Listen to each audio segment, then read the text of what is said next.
Welcome to the lab. In this day's episode, we're going to look at some random objects. Here's our random object for today.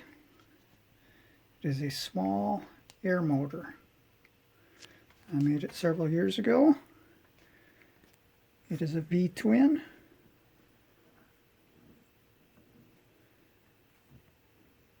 It has D-cams, which come right up in here. And they are operated, D-valves, operated by a small cam down here.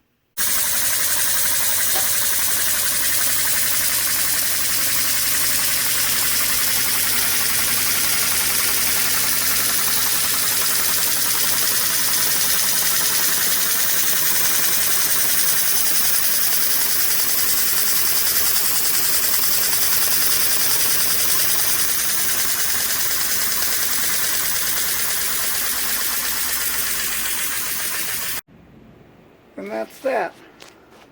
We ran it out of air. Look at the back side here.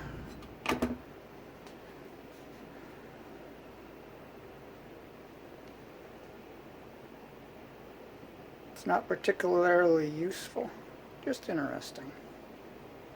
Thanks for watching.